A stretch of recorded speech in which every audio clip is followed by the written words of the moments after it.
السلام عليكم. اللهم صل وسلم وبارك على سيدنا محمد وعلى آل سيدنا محمد. كل سنة وانتم طيبين، وربنا يتقبل منا ومنكم صالح الأعمال يا رب. النهاردة بإذن الله أنا هعمل عصير كله فيتامينات وحاجات حلوة، أحسن من العصاير اللي هي اللي بره طبعا. وبرضه ما فيش داعي إن احنا برضه في يوم كده بنجيب. بس النهاردة هنعمل عصير حلو قوي. احنا جبت جزرتين عشان ما اطولش عليكم. جبت جزرتين 2 كبار،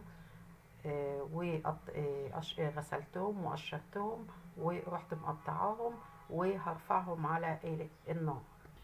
رفعتهم على النار اهو، وهنشوف بقى بعد كده هنعمل هسيبهم لحد ما يستووا. خلاص قرب بقى على السوا. هجسها كده الاقيها خلاص بدأت تستوي. انا ما بزودش ميه، هما الميه اللي انا حطاهم دول وبس. هشوف بقى بعد كده هعمل جبت معلقه سكر بس واحده. انت بقى حابه تزودي زودي. هي معلقه سكر واحده اللي انا بحطها، معلقه اللي هي بتاعه الاكل دي. واسيبها شويه بقى لغايه ما تستوي بقى خالص.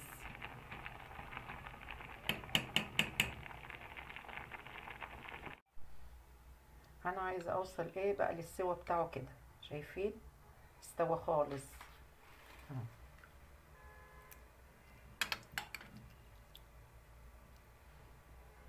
تجسي عليها بايدك تلاقيها اتهرت. هبدا بقى احطه في قلب شفشق الخلاط. حطيته في شفشق الخلاط وهبدا اضربه. انا استنيت عليه لما بقى دافي، عشان طبعا الخلاط بتاعك ما يبص، يعني ما حطوش وهو سخن. عندك الهاند بلندر هتضربيه عادي وهو سخن خالص، انما في الخلاط تستنى عليه لما يهدى بس. وكده خلاص. شايفين بقى بسم الله ما شاء الله اللون بتاعه تحفه.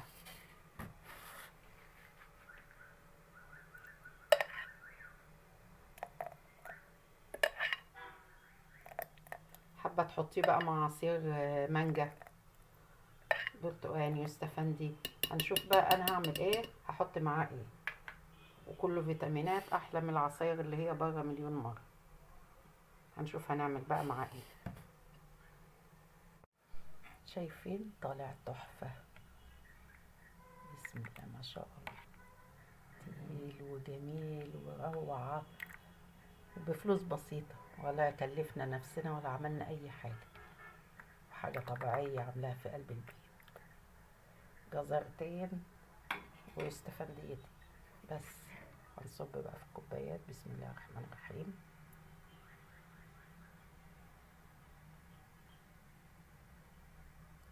شايفين التقل والحلاوه بسم الله.